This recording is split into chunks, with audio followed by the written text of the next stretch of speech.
Sesaat lagi Anda ikuti Sandiwara Radio The Ultimate Gift, anugerah tertinggi, yang dipersembahkan oleh Sekolah Alam Arido.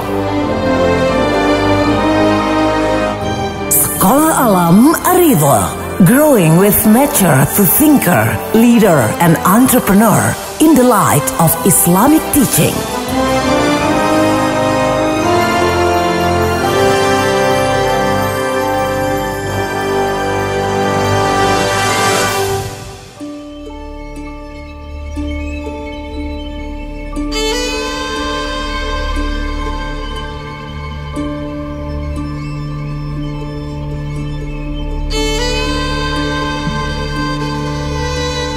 Dalam episode sebelumnya dikisahkan, ahli waris terakhir yang menerima wasiat dari Rat Stevens adalah seorang pemuda berusia 24 tahunan yang memiliki sorot mata tajam dan garis wajah yang tegas, mirip seperti almarhum Rat Stevens. Dia adalah Jason Stevens, cicit keponakan dari Rat Stevens. Jason sempat marah dan mengira Tuan Stevens tidak mewariskan apapun padanya. Dia berkata, kalaupun ada yang diwariskan padanya, itu pasti hanyalah sesuatu yang tidak berharga. Di lain pihak, Mr. Hamilton menegaskan bahwa Rat Stevens mewariskan sesuatu pada Jason. Tapi soal berharga atau tidaknya warisan itu, hanya Jason sendirilah yang bisa menentukannya.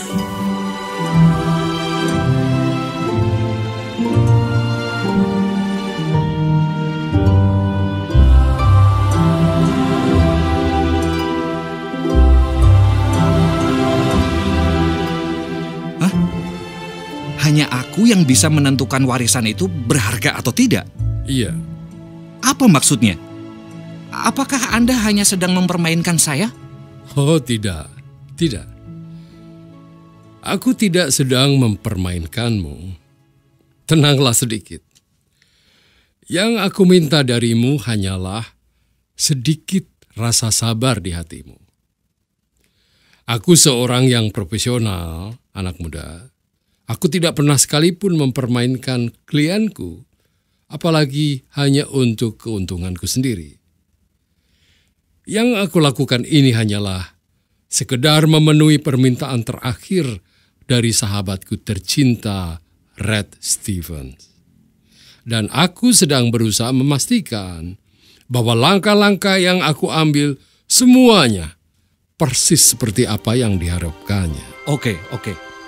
Lalu, apa persisnya warisan yang dia tinggalkan untukku? Miss Hastings.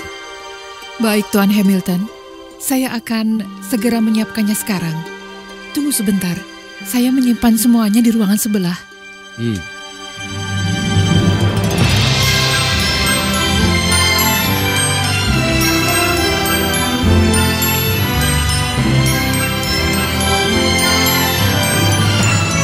Anugerah tertinggi.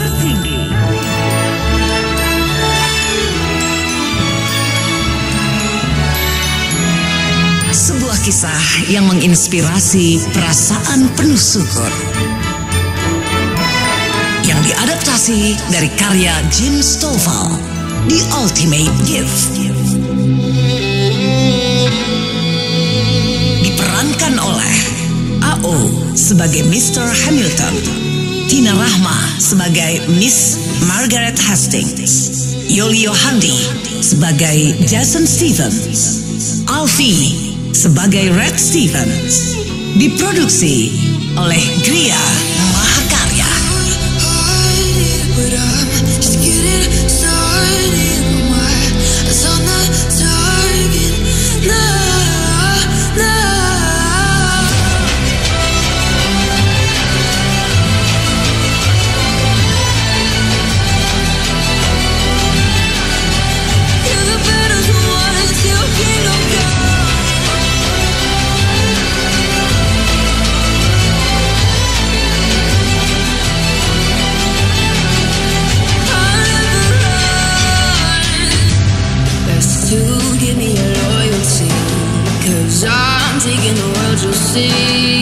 They'll be calling me. They'll be calling me royalty. That's true.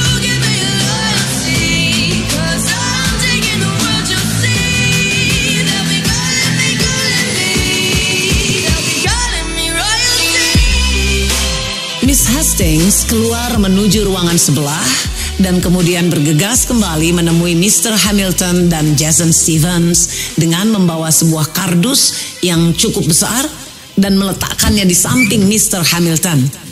Lalu seperti biasanya, dia duduk di samping kanan atasannya itu. Nah, anak muda, kotak ini diberikan padaku oleh paman buyutmu, Red Stephen, pada hari dia menyiapkan surat wasiatnya.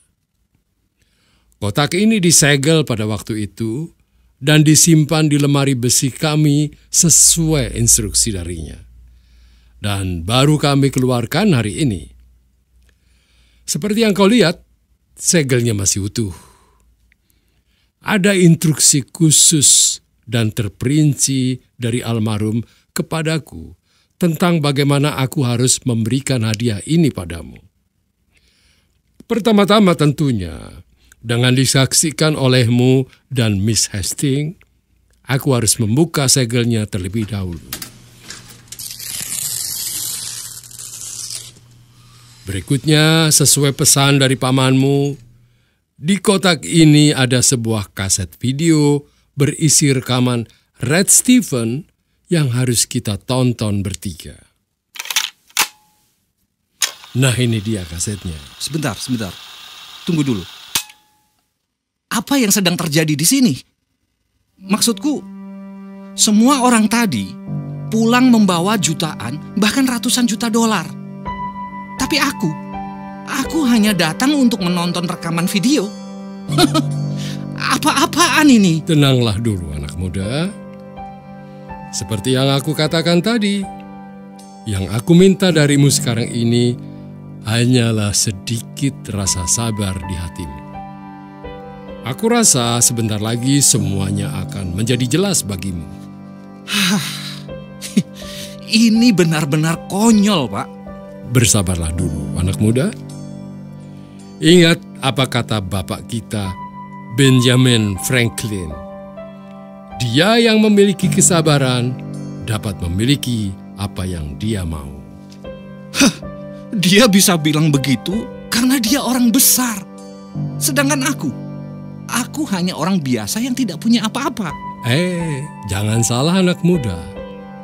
Benjamin Franklin atau siapapun orang besar di dunia ini, tadinya juga orang biasa-biasa saja seperti kita. Begitu juga pamanmu. Bagi kolega atau orang-orang yang mengenalnya, pamanmu adalah orang besar. Jasa dan kontribusinya sungguh luar biasa untuk kota kita ini. Dan pamanmu juga mengawalinya dari nol. Tadinya, dia bukan siapa-siapa. Dia hanyalah seorang pemuda miskin dari rawa-rawa Louisiana. Dia datang ke Texas tanpa membawa apapun kecuali kebulatan tekad untuk memperbaiki hidupnya, sehingga ia juga bisa membantu memperbaiki hidup orang lain. Kerja kerasnya yang tak kenal lelah akhirnya membuahkan hasil.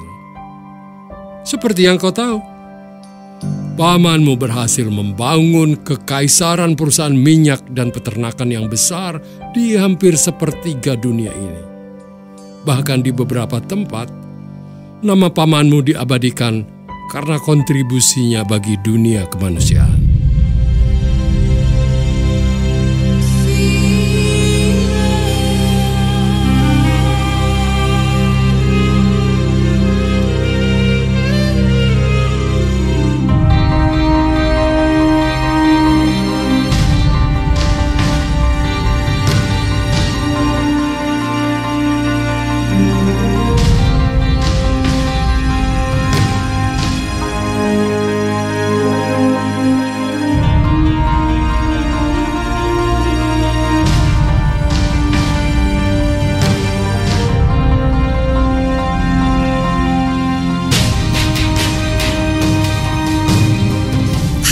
Jason mengakui, di balik sifatnya yang keras, almarhum pamannya itu memiliki hati yang lembut. Dan tanpa bisa dia kendalikan, ingatannya tiba-tiba membawanya ke sebuah kenangan bersama sang paman yang selama lebih dari 15 tahun ini dia simpan sendiri. Waktu itu dia tengah liburan bersama pamannya di Danau Caddo, salah satu danau paling eksotis di Louisiana yang menjadi rumah bagi ribuan pohon sipres, lebih dari 70 spesies ikan, unggas air, buaya, dan ular. Saat asyik mengamati jenis-jenis ikan dari atas perahu yang disewa pamannya itu, Jason terpeleset dan jatuh ke danau. Dari beberapa kerabatnya yang ada di atas perahu, hanya pamannya lah yang dengan sigap menceburkan diri ke danau, mempertaruhkan nyawanya untuk menyelamatkan Jason. Nah, bagaimanakah kisah selanjutnya? Akankah Jason melunak dan bersedia mengikuti tahap demi tahap untuk mengikuti apa sebenarnya yang diwariskan oleh pamannya kepadanya? Nantikan di Ultimate Gift episode yang akan datang. Sampai jumpa.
Telah Anda ikuti Sandiwara Radio di Ultimate Gift, anugerah tertinggi, yang dipersembahkan oleh Sekolah Alam Arido.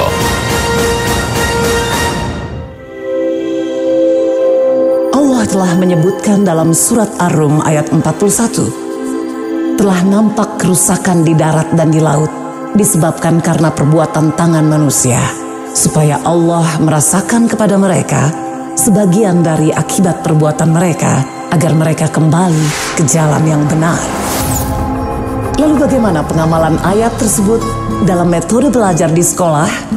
Inilah Ibu Mia Inayati, Direktur Sekolah Alam Arido. Alam tak kambang menjadi guru.